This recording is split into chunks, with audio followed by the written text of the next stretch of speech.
إن الحمد لله نحمده ونستعينه ونستغفره ونعوذ بالله من شرور أنفسنا وسيئات أعمالنا من يهدي الله فلا مضل له ومن يضلل فلا هادي له وأشهد أن لا إله إلا الله وحده لا شريك له وأشهد أن محمدا عبده ورسوله أما بعد فإن أصدق الحديث كتاب الله وخير الهدي هدي محمد صلى الله عليه وآله وسلم وشر الأمور محدثاتها وكل محدثة بدعة وكل بدعة ضلالة وكل ضلالة في النار. Donc on continue Inch'Allah le cours intitulé l'ornement précieux des époux vertueux. Le cours dernier on a parlé de la dot et aujourd'hui on va finir ce sujet Inch'Allah ta'ala. Donc ces cours-ci sont plus axés donc sur la jurisprudence.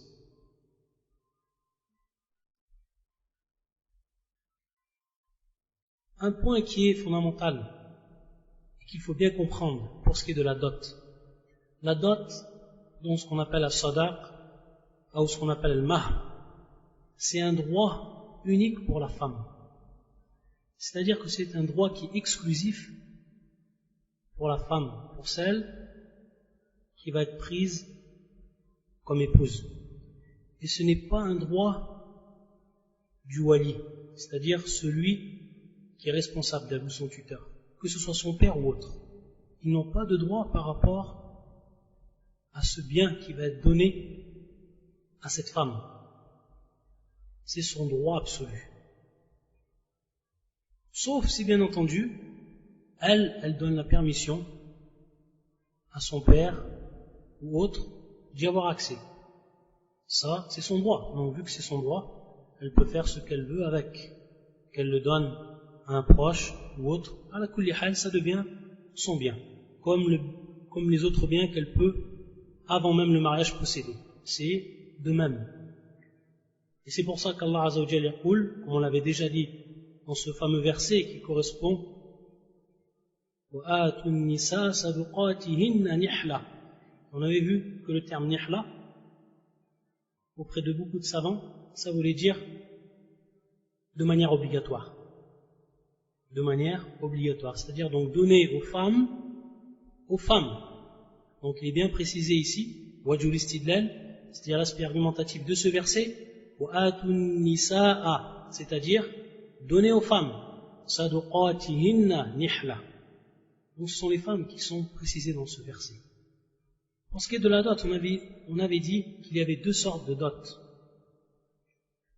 Celle qui est dit al-mah al-musamma, et qui est donc celle qui est prononcée et déterminée. C'est-à-dire que durant l'acte, ou pendant l'acte, ou avant l'acte,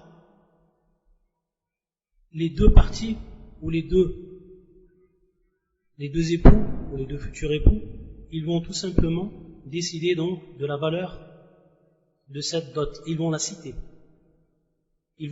C'est-à-dire qu'ils vont déterminer sa valeur. Donc elle sera ma'loum, elle sera connue, musamma. Ça, c'est le premier cas, et c'est le cas qui est le plus répandu. Mais il y a aussi une autre sorte de dot, ce qu'on appelle donc al-maskoutu an, c'est-à-dire celle qui n'a pas été déterminée. Et on avait dit que cela était permis. Jaiz bil ijma', c'est-à-dire consensus des savants sur la permission de se marier sans avoir déterminé la valeur de la dot, et que ce mariage il est valide et il s'appelle auprès de beaucoup de jurisconsultes ce qu'on appelle nikah ou tafwid. Et bien entendu on avait déjà expliqué le cours dernier que dans ce cas-là il va être donné à la femme ce qu'on appelle la dot de l'équivalence, en regardant bien entendu parmi les proches, les femmes qui sont proches d'elle, combien elles ont donc hérité comme dot. Donc c'est ce qu'on appelle la dot de l'équivalence, on en avait parlé la semaine dernière. Maintenant, pour préciser, et en même temps s'élargir sur ce sujet d'un point de vue de la jurisprudence, il faut savoir que la femme elle a le droit donc à la dot, c'est son droit, c'est une condition du mariage, ou une obligation, comme on avait expliqué. Il faut savoir que la femme, par rapport à cela, elle va avoir plusieurs situations.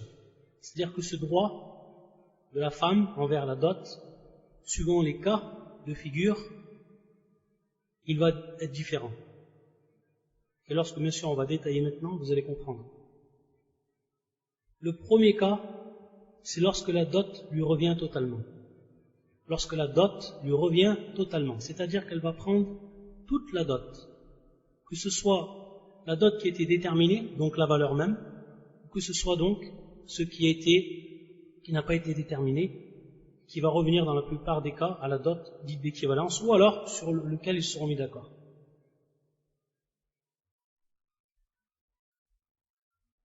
La dot lui revient totalement à la femme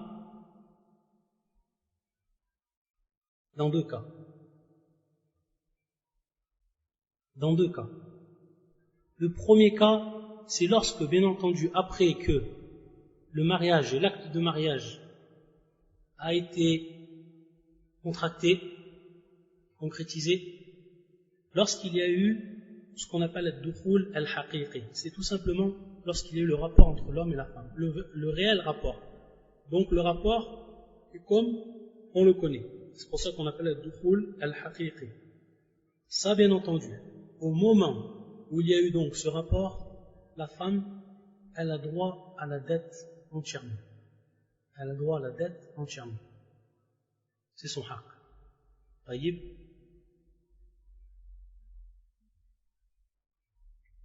Et par rapport à ça, bien entendu, il y a une preuve. Les savants, ils vont se baser sur une preuve par rapport à cela, et même des preuves du Coran, et plus précisément un hadith du prophète sallallahu alayhi wa sallam. C'est un hadith qu'on avait déjà vu lorsqu'on avait parlé de al-wali, c'est-à-dire plutôt de l'une des conditions du mariage, et qui était donc la permission du wali. C'est un hadith qui est rapporté par Aïcha, radiyallahu ta'ala anha, et qui est rapporté par l'imam Ahmed, l'imam Abu Daoud, al-Tirmidhi et d'autres encore, et qui est un hadith authentique, authentifié par Charles Albani, rahmatullah alayh, fi kitab al-Irwa, où le prophète sallallahu alayhi wa sallam yaqul ayyuma imra'atin nukihat bighayri idni waliya fanikahuha batil thalathan. C'est-à-dire que le prophète sallallahu alayhi wa sallam, il a dit n'importe quelle femme, quelle qu'elle soit, et qui se marie ou qui contracte un mariage sans la permission de son wali, donc de son tuteur, son mariage il est batil, c'est-à-dire que son mariage il n'est pas valable. Il n'est pas valable. Et le prophète sallallahu alayhi wa sallam, il a dit fanikahuha batil, c'est-à-dire donc son mariage est invalide. Il a répété 3 fois pour bien insister donc l'importance de cette condition primordiale. Et ensuite, hada wa shahid, c'est-à-dire le témoin argumentatif, il vient après. فَإِنْ دَخَلَ بِهَا فَلَهَا الْمَهْرُ بِمَا اسْتَحَلَّ مِنْ فَرْجِهَا. Qu'est-ce que ça veut dire la suite de ce hadith? Par contre, s'il est rentré, c'est-à-dire donc s'il a eu le rapport avec elle, malgré que ce nikah il est batil, c'est-à-dire qu'il est faux, mais si, bien entendu, il y a ensuite le rapport entre l'homme et la femme, alors le prophète dans ce cas il nous dit falaha al-mahru bima istahalla bi farjaha, c'est-à-dire que elle a droit à la dot. Pourquoi la dot? Elle a droit donc à la dot par rapport à ce que sont le sexe de la femme, c'est ça qui est donc cité ici, il est devenu licite pour cet homme-là, par rapport en fait à ce contrat de mariage. Même si ce contrat il est batil, mais eux, dans leur niya, c'est qu'il est vrai, c'est qu'il est valable, vu qu'ils l'ont fait, et donc ils se sont basés par rapport à lui. Donc, pour ce qui est de ce cas-là, elle aura quand même al-mar, c'est-à-dire la dot qu'il a été donc prescrit durant ce mariage-là, qui a été fait ici dans ce cas-là, bidoun wali.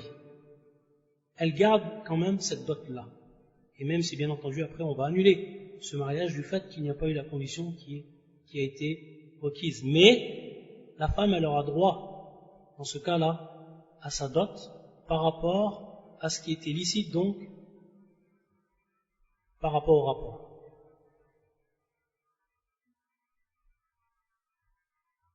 Donc dans ce cas-là, et c'est comme ça qu'on va le comprendre, si c'est dans le cas où le mariage n'est pas valide, alors que dire dans le cas où le mariage il est valide. إذا كان النكاح صحيحا. Donc bien entendu, on comprend de manière claire et nette que par rapport à ce hadith, la femme, elle a droit à la dot entièrement au moment où il y a donc eu le rapport. Une fois qu'il y a eu le rapport entre l'homme et la femme, la dot lui revient. Le deuxième cas, lorsque la femme elle a le droit à la dot à part entière, totalement, c'est lorsque l'homme, il meurt, avant même le rapport. Lorsqu'il y a bien entendu un acte de mariage qui est valide entre l'homme et la femme. Alors dans ce cas, et même dans les deux cas qui sont connus par rapport au type de dot, c'est-à-dire qu'elle soit citée déterminée ou non citée ni déterminée, elle a droit également à la dot. Elle a droit à la dot entièrement. Donc ça c'est dans le cas où l'homme meurt avant qu'il y ait eu le rapport entre l'homme et la femme. Dans ce cas-là, elle a droit également à la dot. Ça c'est le deuxième cas. Et quelle en est la preuve? Comment les savants, sur quoi ils sont basés? Ils sont basés en réalité sur un hadith qui est rapporté par l'imam Abu Daoud, Tirmidhi, An-Nasa'i, Ibn Majah, ou l'imam Ahmad et d'autres encore, et qui est un hadith authentifié par Cheikh Albani dans son livre Al-Irwa, hadith numéro 1939. C'est un hadith de Alqama, radiyallahu ta'ala anhu. Lorsqu'un homme est venu voir Abdullah ibn Mas'ud, on est venu auprès de Abdullah ibn Mas'ud et on lui a expliqué un cas. Ce cas-là, c'était tout simplement donc une femme dont son homme est mort et dont la dot n'avait pas été déterminée et qu'il n'y avait bien entendu pas eu de rapport. Walam yakun dakhala biha, c'est-à-dire qu'il n'y a pas eu de rapport entre l'homme et la femme et cet homme est mort, donc après que l'acte de mariage a été conclu. Abdullah ibn Mas'ud, il n'a pas eu de hadith du prophète sallallahu par rapport à ce cas-là. Donc il a fait un ijtihad, c'est-à-dire donc il a fait un effort d'interprétation et il a donné ce qu'on appelle donc une fatwa par rapport à ce cas. Et qu'est-ce qu'il a dit? Ara laha mithlu sadaq nisa'iha. Ça c'était la première chose, c'est-à-dire que le premier point qu'il a cité, c'est qu'elle aura donc la dot et qui est donc la dot d'équivalence. La dot d'équivalence par rapport bien sûr aux femmes de son entourage, de ce qu'elles prennent. Ce qu'on appelle donc la dot d'équivalence, c'est ce qu'on a cité. Walaha al-mirath, c'est-à-dire qu'elle a droit également à l'héritage. Wa alayha al-idda. Wa alayha al-idda, c'est qu'elle doit également donc accomplir sa période, donc la période connue. Taïeb. Donc ces trois choses, c'est avec lesquelles il a donné la fatwa Ibn Mas'ud radiyallahu ta'ala anhu.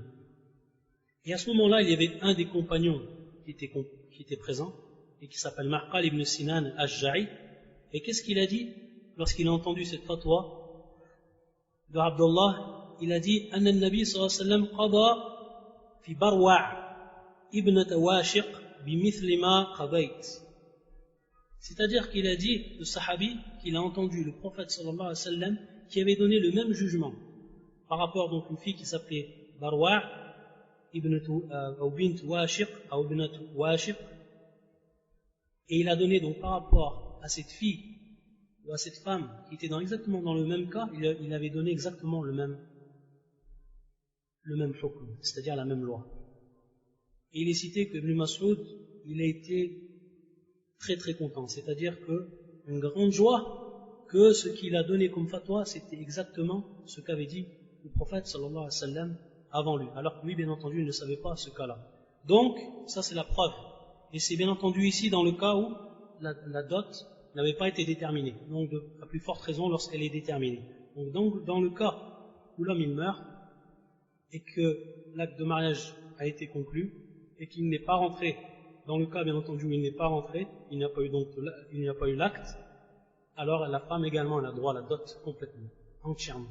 Également un troisième cas que l'on va citer. Et par rapport à ce troisième cas que l'on cite, c'est un cas où il y a eu en fait une divergence entre les savants. Donc ça, c'est le troisième cas. Donc les deux premiers cas qu'on a cités, et ici donc ce troisième cas, pour ce qui est du cas où la femme elle prend la dot entièrement. Et c'est ce qu'on appelle al-khalwa bidun jima'. Al-khalwa bidun jima'. Et qu'est-ce qu'on entend par le terme khalwa? Qu'est-ce qu'on entend par le terme khalwa? C'est tout simplement lorsque les deux époux, après bien sûr que l'acte a été conclu, vont se rassembler, par exemple dans une pièce, ou un endroit où ils peuvent jouir l'un de l'autre sans être inquiétés par la venue d'une autre personne, c'est-à-dire par une personne étrangère, c'est-à-dire comme le fait de s'enfermer dans une chambre. Alors à ce moment-là, lorsqu'on s'est enfermé avec son époux dans la chambre, à tout moment on peut avoir le rapport et que les deux peuvent jouir l'un de l'autre, et que à ce moment-là, bien entendu, on est sûr que personne ne pourra rentrer, etc. Ça, c'est ce qu'on appelle, c'est comme ça qu'on va comprendre le khalwa. On dit une pièce ou un endroit. À la kulli hal, là où ils ont eu la possibilité, sans être dérangés, d'avoir une intimité. Lorsqu'on dit une intimité, bien entendu, ici c'est le rapport. Donc à ce moment-là, si cela est advenu et qu'il n'y a pas eu de rapport, ensuite par exemple, les deux époux, ils se sont quittés, et qu'il n'y a pas eu de rapport, quoi qu'il arrive, après cet acte-là, auprès de beaucoup de savants, où la femme elle a droit à sa dot complètement. Même si après il y a un divorce, une séparation, quoi qu'il arrive. Dans ce cas-là, elle aura droit à la dot complètement, même s'il n'y a pas eu de rapport. Simplement, donc, s'il y a eu cet acte-là, ce qu'on appelle khalwa, et comme on l'a expliqué. Et ça, c'est l'avis de l'imam Abu Hanifa. Et c'est également mashhour, c'est ce qui est le plus connu du madhab de l'imam Ahmed. D'autres savants ont dit, elle n'a pas droit par rapport à cela. Si elle a eu cela, elle n'y a pas droit. Ça, c'est l'avis de l'imam Malik, de l'imam Shafi'i fil Jadid. Pourquoi on dit bien entendu fil Jadid, pour ce qui est de l'imam Shafi'i, c'est qu'il faut savoir que les savants qui ont suivi le madhab de l'imam Shafi'i, ils se sont aperçus qu'il y avait des paroles qui avaient été dites par l'imam Shafi'i, et qu'ensuite, ou des avis de jurisprudence, et qu'ensuite l'imam Shafi'i il est revenu sur ces avis-là. Donc c'est pour ça qu'on va retrouver dans certains cas, lorsqu'on lit les fatwas de l'imam Shafi'i, ou lorsque les savants nous rapportent les fatwas de l'imam Shafi'i, on entend al-Shafi'i fil qadim, c'est-à-dire donc on va comprendre par rapport à cela la fatwa de l'imam Shafi'i d'avant. C'est-à-dire, lorsqu'on dit fil qadim, c'est automatiquement qu'il va y avoir al-jadid, c'est-à-dire il va y avoir une nouvelle ensuite, une nouvelle fatwa qui va bien entendu, dans la plupart des cas, contredire donc la première. C'est-à-dire que l'imam Shafi'i, à titre d'exemple, il lui est parvenu un hadith, et lorsqu'il lui est parvenu ce hadith-là, et qu'il a su à travers ce hadith, le hukm qu'on en tirait, et que c'était en contradiction avec une fatwa qu'il avait faite sans connaissance de ce hadith, alors il va revenir sur sa fatwa. Et ça, c'était le minhaj, c'est-à-dire la méthodologie de tous ces grands savants. Et bien entendu, des 4 madhahib, que ce soit l'imam Shafi'i, que ce soit l'imam Abu Hanifa, que ce soit l'imam Malik, que ce soit l'imam Ahmed, tous ont été d'accord. Tous ont été d'accord. Et pour ceux qui veulent en avoir le cœur net, qu'ils reviennent sur un passage du livre de Shir al-Albani, rahmatullah alayh, qui s'appelle Sifatus Salah, ou Sifat Salat al-Nabi, qui est bien entendu les caractéristiques de la description de la prière du prophète sallam, fil muqaddima, c'est-à-dire dans la présentation du livre. Dans la présentation du livre, le Shir va beaucoup insister, et il va mettre en évidence que tous ces savants-là, tous ont dit cette même parole. Il a sahha al-hadith, fawa madhabi. C'est-à-dire, le hadith il est authentique, alors c'est mon madhab. Alors c'est le madhab que moi je suis. Donc ça, c'est ce qui était dit de tous ces savants-là. Donc c'est pour ça qu'on va trouver donc dans certains cas que l'imam Shafi'i il est revenu sur sa parole. Donc ici c'est le cas. Par exemple, il a dit à un moment qu'elle a droit et ensuite il a dit elle n'a pas le droit. Donc c'est pour ça qu'on dit l'imam Shafi'i fait le jadid, et c'est l'avis donc il voit qu'il n'y a pas de droit. Par rapport à cela, quelle va être la parole qui va être choisie, et que beaucoup de savants ont choisi, ça va être la première parole. Et c'est pour ça qu'ils vont faire entrer donc dans le troisième cas, où la femme elle a le droit à la dot totalement. Ils vont revenir par rapport à ça, à tout simplement un avis qui a été donné par Omar ibn al-Khattab, radiyallahu ta'ala anhu. C'est-à-dire donc le calife bien guidé, Omar. Et cette parole de Omar, elle est rapportée dans Al-Muwatta de l'imam Malik, et également Fil Bayhaqi, Sunan al-Bayhaqi, et qui a une parole rapportée par Saïd ibn al-Musayyib, où il a dit Qada fil mar'ati idha tazawwajaha ar-rajul, c'est-à-dire qu'il a donné comme avis, il a donné comme loi par rapport à la femme donc qui s'est mariée avec un homme. Annahu idha urkhiyat as-sutur faqad wajaba as-sadaq. Qu'est-ce qu'on comprend de cela? Que lorsque les rideaux ont été fermés, donc ça c'est une expression de Omar qu'il a dit pour faire comprendre donc al-khalwa, ce terme-là, al-khalwa, c'est-à-dire lorsque bien entendu ils seront dans leur intimité.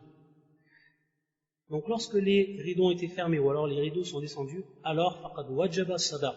Alors à ce moment-là, la dot elle est obligatoire. La dot elle est obligatoire. Donc on voit que ça c'est la fatwa qu'a donné et l'avis qu'a donné Omar radiyallahu ta'ala anhu. Et c'est bien entendu une parole de Omar qui est authentifiée par Cheikh Al-Albani fi ad-da'ifa, fi silsilat ad-da'ifa, silsilat al-ahadith ad-da'ifa. Tout simplement, bien entendu, pourquoi elle se trouve dans les hadiths faibles, c'est tout simplement que ce hadith, il a été, ou cette parole de Omar, elle est attribuée au prophète sallallahu alayhi wa sallam. Et le shir, lui, il va démontrer donc fi ad-da'ifa, donc dans les hadiths donc dits faibles, il va démontrer que ce n'est pas une parole du prophète sallallahu alayhi wa sallam, mais c'est une parole qui est mawqouf à Omar, qui s'arrête à Omar. Et il va l'authentifier comme tel, c'est-à-dire qu'il va tout simplement authentifier que c'est bel et bien la parole de Omar, pas celle du prophète sallallahu alayhi wa sallam. Ce que nous on profite ici, c'est que c'est bel et bien et authentifié comme étant la parole de Omar radiyallahu ta'ala anhu. Donc ici il suffit qu'il y ait eu un moment d'intimité entre l'homme et la femme, comme on l'a expliqué le khalwa, et donc bien entendu dans le cas où il n'y a pas eu d'acte, alors la femme elle aura droit à sa dot complètement. Ça, ce qui était pour le premier cas de figure, lorsque la femme elle a droit à la dot complètement. Et on avait dit que sous ce cas de figure, il y avait 3 cas qui apparaissaient.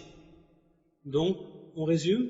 Le premier cas, c'était lorsque d'abord, bien entendu, il y a eu un rapport entre l'homme, entre les deux époux, le vrai rapport. Voyez. Et le deuxième cas, c'est lorsque l'homme il meurt avant même qu'il y ait un rapport, donc avec sa femme. Voyez. Donc on avait dit également, c'était un des cas.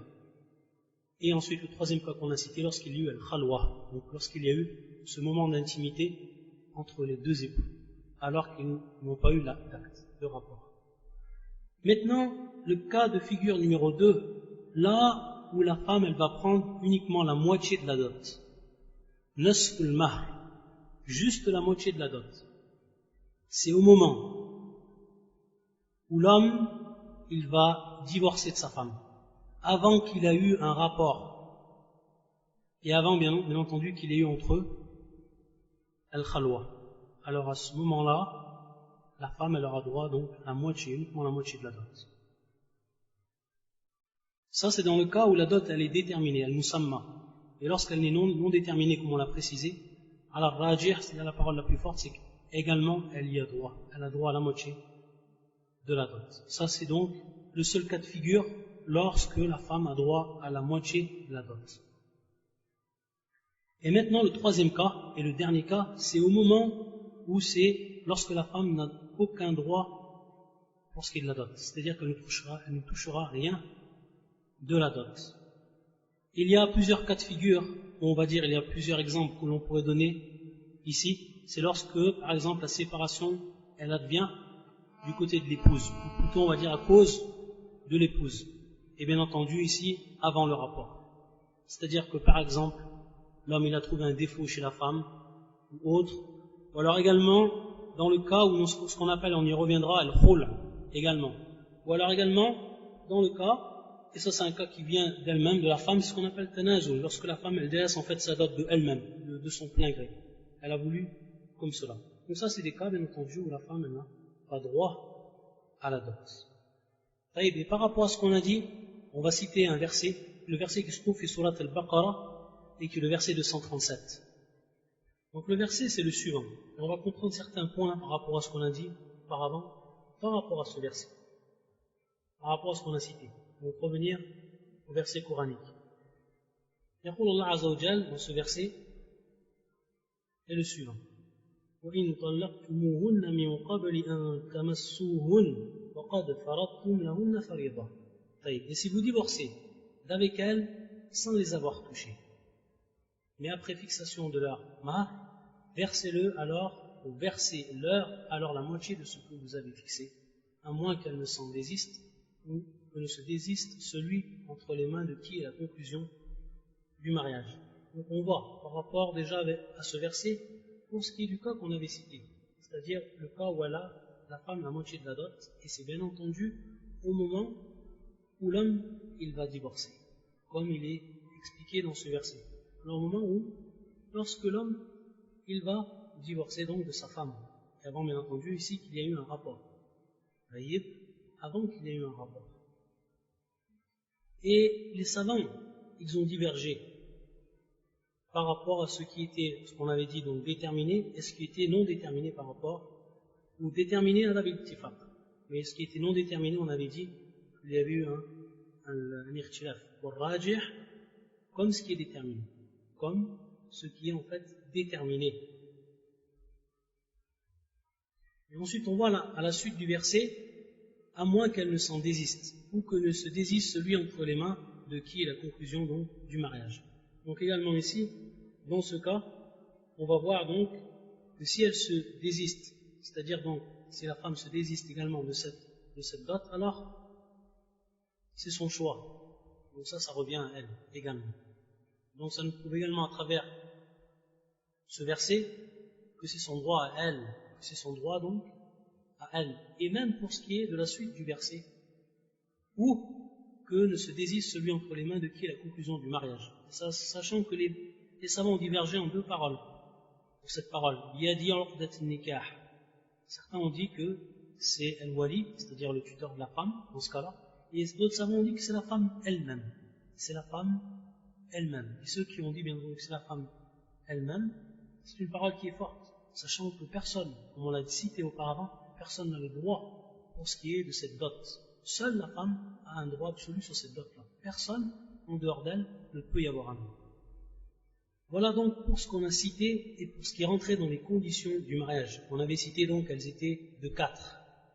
Ces 4 conditions. Donc on en a terminé pour ce qui est donc de la dot. Et on reviendra, Inch'Allah, en fin de cours, pour ce qui est de la dot, mais sous un autre aspect. Bi'idhnillahi ta'ala. À la kulli hal, on avait cité 4 conditions, et c'est celles par lesquelles on a commencé. On avait dit également 2 piliers. On avait parlé donc de 2 piliers. Pour ce qui est donc de ces 2 piliers, il faut savoir que l'acte de mariage, c'est comme tout autre acte. Donc il est bâti sur l'accord et le consentement des deux parties, comme tout autre acte. Tayyib, taradi. Et bien entendu, on sait, pour ce qui est donc du consentement, c'est quelque chose qui vient du cœur. Et donc, il y a quelque chose qui est dissimulé, le consentement. Personne ne sait le consent, ça vient dans un premier temps de son cœur. Tayyib. Et bien entendu, par rapport au shar, par rapport à la législation, il nous faut savoir. Et pour ceux qui vont être responsables par rapport à ce mariage, il faut qu'ils sachent ce qui se cache ou ce qu'il y a dans ce cœur. Et de mettre donc en apparence cela. De savoir et de mettre en apparence cela. C'est pour ça qu'il va y avoir donc ici une grande importance donnée à la parole qui va être prononcée lors du mariage. Et que cette parole, bien entendu, doit être ou doit sortir des 2 parties. Tayyib. Et c'est ce qu'on appelle en réalité al-ijab wal-qaboul. Al-ijab wal-qaboul. Ça, c'est les 2 piliers du mariage. Al-ijab wal-qaboul. C'est tout simplement ce qu'on pourrait traduire nous par l'offre et l'acceptation. Par l'offre et l'acceptation. Donc bien entendu, pour ce qui est de l'ijab, c'est un lafz. C'est une parole donc qui va être prononcée. Et qui va être prononcée par l'un des 2 contractants. afin bien entendu qu'il exprime son désir et sa volonté de se marier, du mariage. Voyez? Donc ça, il faut que ça soit clair, une parole qui soit claire. Et également ensuite, al-qaboul, c'est-à-dire l'acceptation d'une des deux autres personnes, c'est-à-dire bien entendu celui qui va accepter, al-qaboul, et qui va être donc prononcé de l'autre contractant. Et lorsqu'on dit contractant, bien entendu, c'est un terme que l'on peut utiliser, parce que comme on l'a dit, cet acte-là de mariage, c'est un acte comme tous les actes que l'on va retrouver au niveau du char, où il y a des conditions, où il y a des règles. Et donc contractant, et qui va exprimer donc lui son consentement et son agrément par rapport à cette demande-là. Et bien entendu, à partir de là, pour ce qui est de ces deux paroles qui vont être prononcées, donc l'offre et l'acceptation, l'ijab ou al-qaboul, qui vont donc être les deux piliers du mariage, on va voir que les savants ont posé des conditions, c'est-à-dire comment il faut que cette parole soit prononcée, comment on va l'accepter, etc.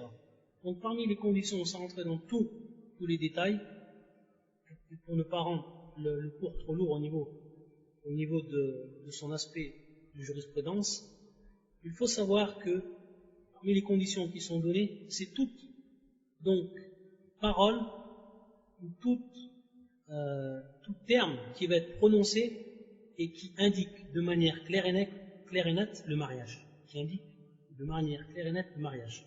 C'est-à-dire qu'on ne peut utiliser, et ça va être pris en compte, ça va être une condition, on ne peut utiliser uniquement donc les termes qui nous indiquent le mariage. Comme par exemple ankah, ou zawwajtu, ou mallaktu, etc.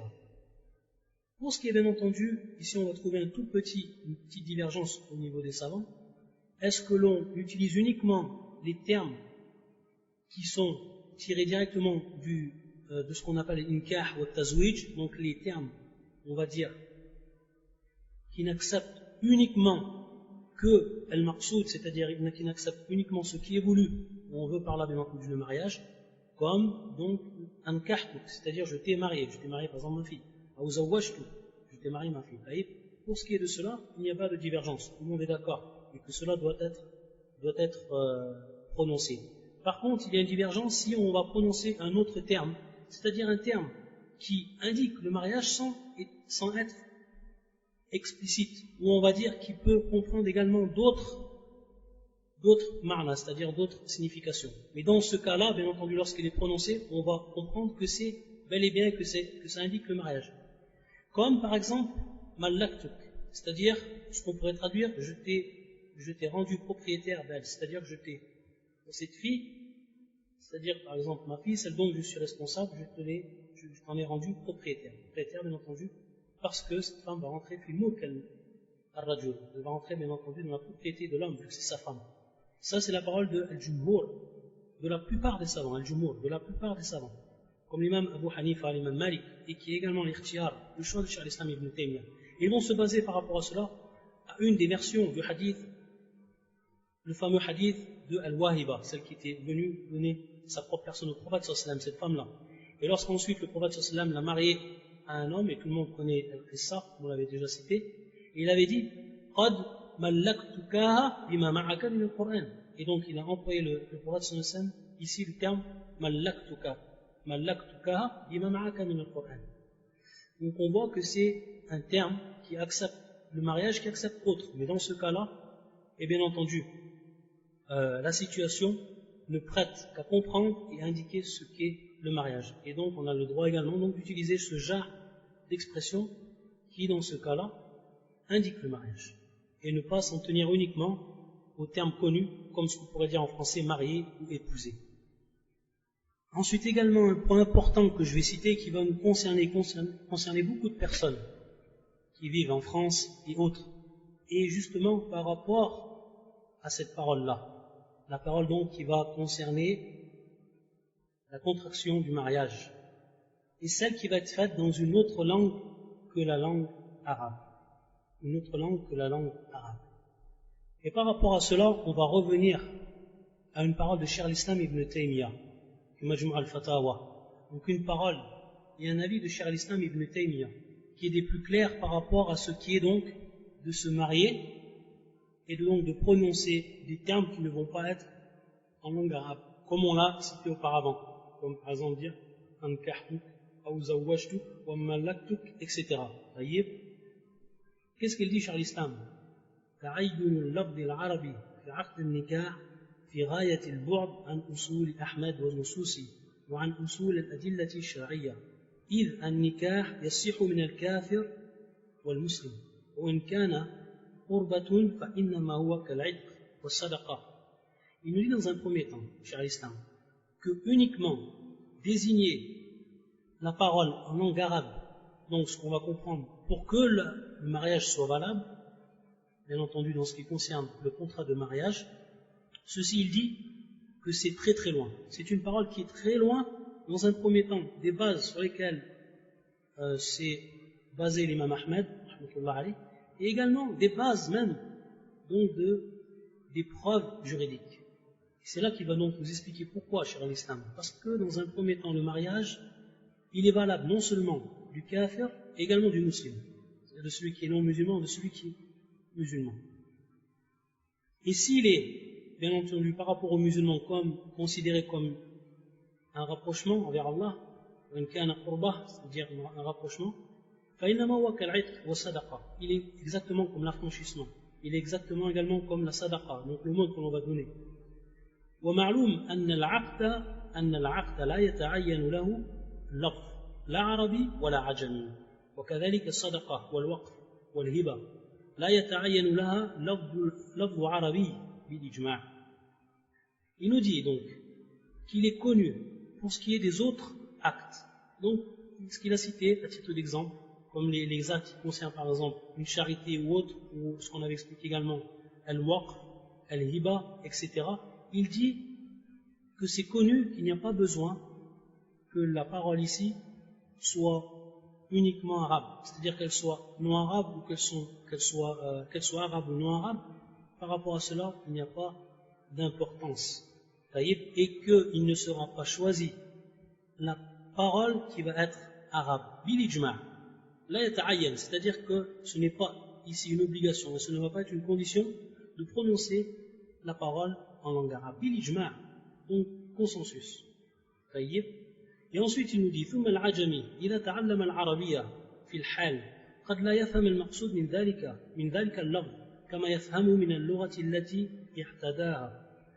Il nous dit chez l'islam également que si même la personne a appris un peu de la langue arabe, si on va comprendre un peu de la langue arabe dans l'état même, c'est-à-dire donc qu'il ne va pas comprendre le maqsoud, il ne va pas peut-être comprendre réellement ce qui est voulu par ce terme qu'il va lui employer.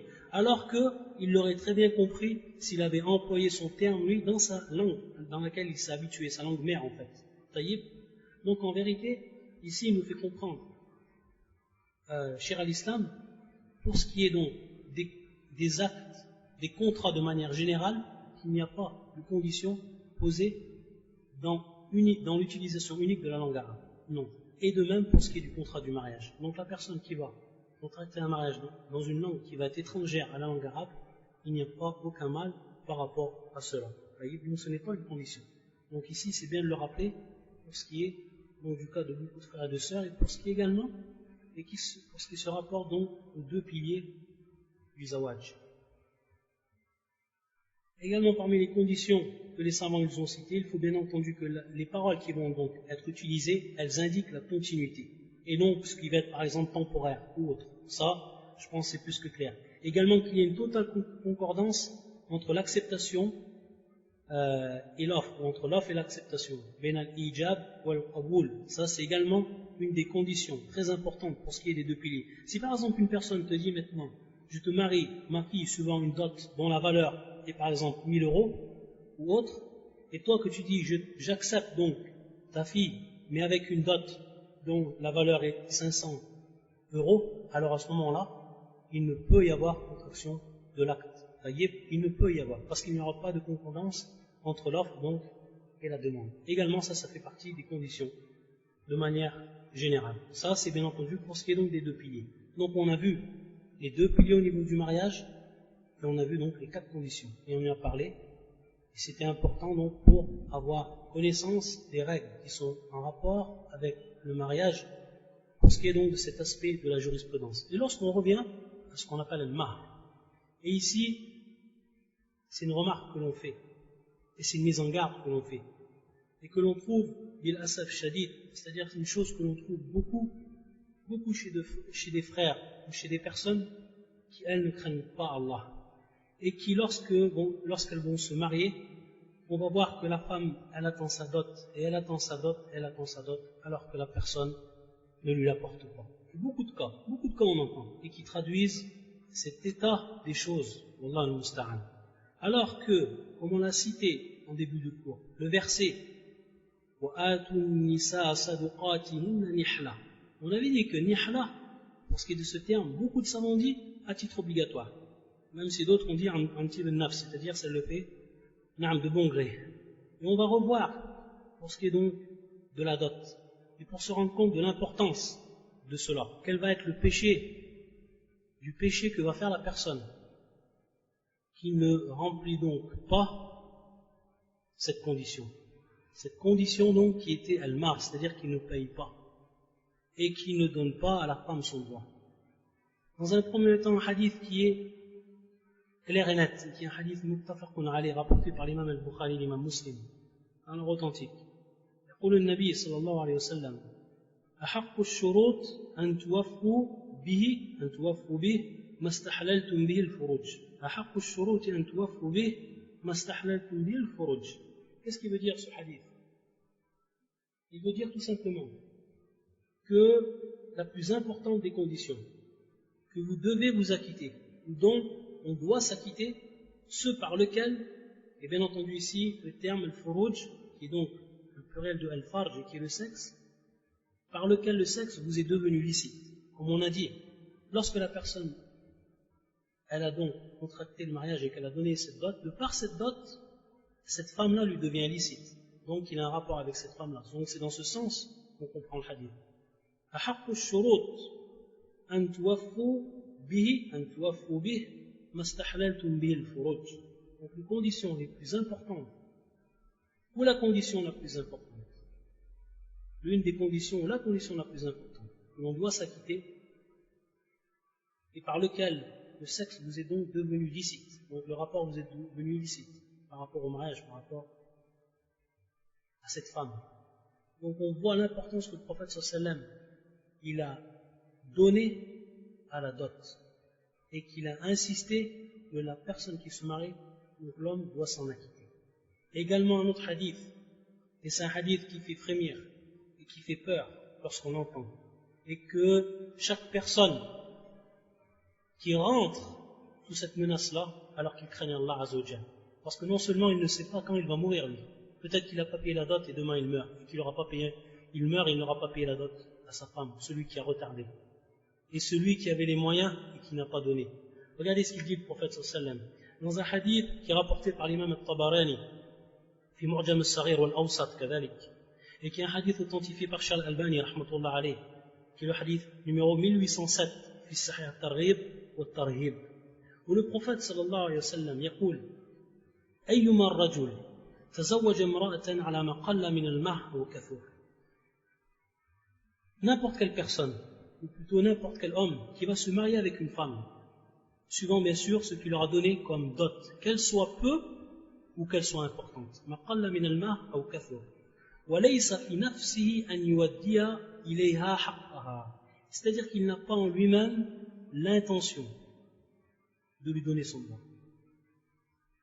Ils sont mis d'accord par rapport à une dot, qu'elle soit peu ou qu'elle soit importante, et en lui-même, il n'a même pas l'intention de donner son droit. C'est pas bien entendu ici, dans le cas où il n'a pas la capacité, où il lui faut du temps. On a dit qu'il était permis par rapport à la personne, par exemple, le mursir, celui qui bataille, qui a peu de moyens, il était possible que la personne, elle retarde pour payer.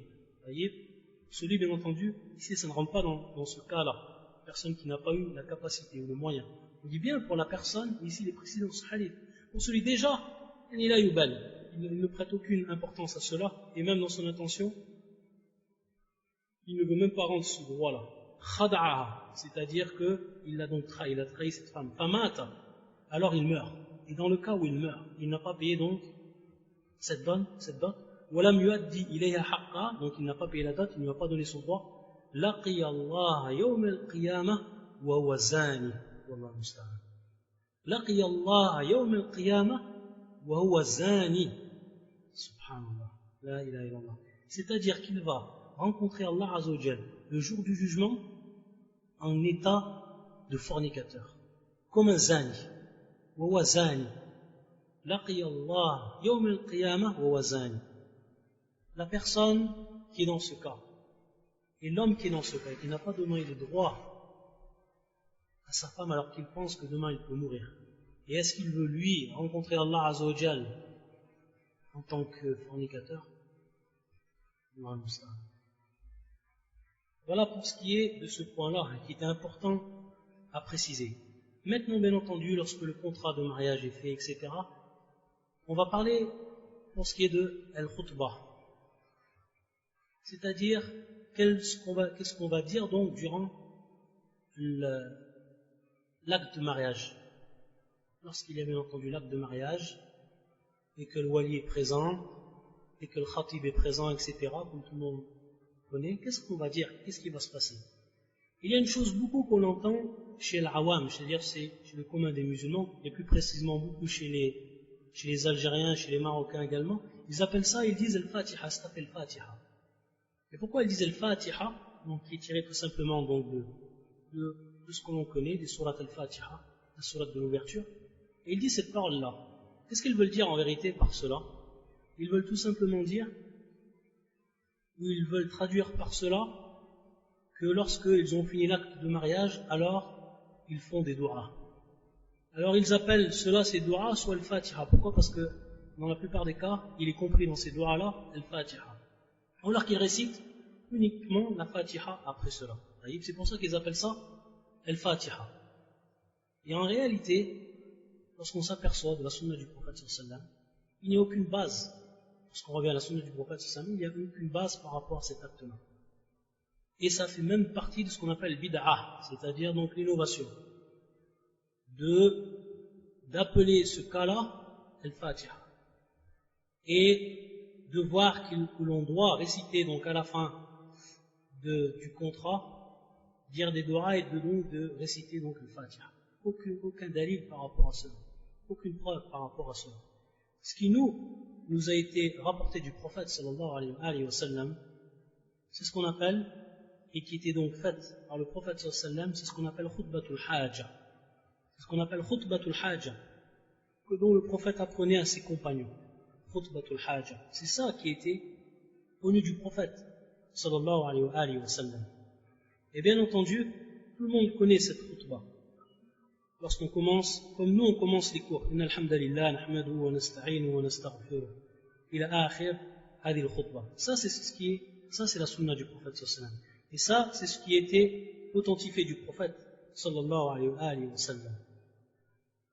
Et il est cité également dans un hadith qui est authentifié par Cheikh al-Albani, un hadith qui se trouve auprès de l'imam Abu Daoud, Ibn Hibban, wal-Bayhaqi min tariq, ou min tariq ukhra, عند l'imam al-Tirmidhi, wa hassanahu, et qui est authentifié par Cheikh al-Albani, fi as-Sahiha, numéro du hadith 169, où le prophète sallallahu alayhi wa sallam yaqul, kullu khutbatin, laysa fiha tashahhud, fahiya kal-yad al-jadhma, c'est-à-dire al-maqtu'a. Il dit le prophète sallallahu alayhi wa sallam, chaque khutbah donc, qui ne va pas, où on ne va pas citer à l'intérieur donc d'elle at-tashahhud, donc le témoignage, et il est voulu par le témoignage, comme nous le rappelle l'imam al-Manawi, fi Fayd al-Qabir, il dit arada bit-tashahhud huna al-shahadatayn, itlaq al-juz ala al-kull. C'est-à-dire qu'il a voulu le prophète sallallahu alayhi wa sallam par at-tashahhud, c'est-à-dire la citation des deux shahadas. Ashhadu an la ilaha illallah wa ashhadu anna Muhammadan rasulullah. Et bien entendu, ici, il a parlé donc d'une seule, yani at-tashahhud, comme nous le dit le shir, itlaq al-juz ala al-kull. C'est-à-dire qu'il a cité ce qui est, où il a donné donc une citation absolue d'une partie de la chose, il a voulu donc par cette chose, la chose tout entière. Et dans ce hadith-là, qui est un hadith donc authentique, donc cette khutbah où il n'y a pas eu donc tashahhud, donc al-maqsoud al-shahadatayn, comme nous l'a dit al-Manawi, il est tout simplement, elle va être considérée comme une main qui va être donc coupée. Kal-yad al-maqtu'a, yani al-jazma al-maqtu'a. C'est comme une main qui est coupée. Taïb. Et même par rapport à ce hadith, Cheikh Al-Albani, rahmatullah alayhi, il va aller plus loin. Il va dire en fait que at-tashahhud, donc ce qui était interprété par al-shahadatan, par l'imam al-Manawi, lui il va voir, Cheikh Al-Albani, que c'est tout simplement khutbatul haja, celle qu'on a citée auparavant. Inna alhamdulillah. Et il va se baser par rapport à ce qu'il dit, comme il dit donc le shir dans al-sahiha, وأنا أظن أن المراد بالتشهد في هذا الحديث إنما هو خطبة الحاجة التي كان رسول الله صلى الله عليه وسلم يعلمها أصحابه. Donc il nous dit donc le shir qu'il croit. Et bien entendu ici le terme أظن il veut dire également أتيقن, c'est-à-dire que je suis sûr que la signification بالتشهد في هذا الحديث إنما هو خطبة الحاجة. Que la signification du tashahhud dans ce hadith, c'est la khutbatu al-haja.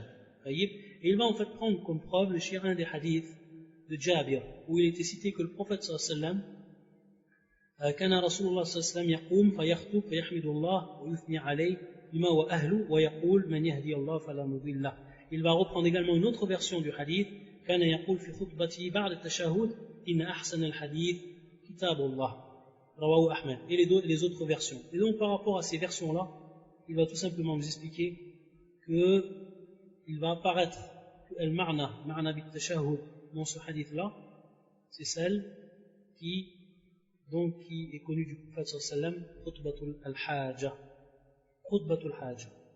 Et donc, d'après le hadith qu'on a vu, kal-yad al-maqtu'a, kal-yad al-jazma, donc comme une main qui est coupée, c'est-à-dire qu'il n'y aura pas la faïdata biha, c'est-à-dire qu'il n'y aura pas de bénéfice par rapport à cela. Et donc, et ça on terminera par cela, une des faïdas qu'on va donner par rapport à ce qui était dit, c'est que Cheikh Al-Albani il voit, rahimahullah, que beaucoup de cours où il n'y a pas, c'est-à-dire on voit beaucoup de cours où il n'y a pas de gros bénéfices pour celui qui va écouter, il dit que une des causes, une des causes, c'est qu'il ne commence pas donc tashahhud al-mafkour, c'est-à-dire bien entendu, lui ce qu'il a voulu dire, ou ce qu'il voit, c'est-à-dire al-khutbat al-haja. C'est pour ça qu'il dit قلت ولعل هذا والسبب أو على الأقل من أسباب عدم حصول الفائدة من كثير من الدروس والمحاضرات التي تلقى على الطلاب أنها لا تفتتح بالتشهد المذكور مع حرص النبي صلى الله عليه وسلم البالغ على تعليم أصحابه إياه كما شرحته في الرسالة المشار إليها. C'est-à-dire qu'il parle par rapport à une risala qu'il a nommée Khutbatul Haja chez Al-Albani rahmatullah. C'est-à-dire donc qu'il voit lui beaucoup de durus où on ne voit peu de faïda. Une des causes c'est qu'on ne commence pas le cours donc par cette khutbatul Haja. Inna alhamdulillah nahmadu wa nasta'in. Que cette même khutbah dont le prophète sallallahu alayhi wa sallam enseignait et appuyé, c'est-à-dire qu'il lui donnait une grande importance pour enseigner cette khutbah à qui? À ses compagnons, comme il l'avait expliqué donc dans cette risala khutbatul haja. Subhanakallahumma bihamdika ashhadu an la ilaha illa anta astaghfiruka wa atubu ilayk.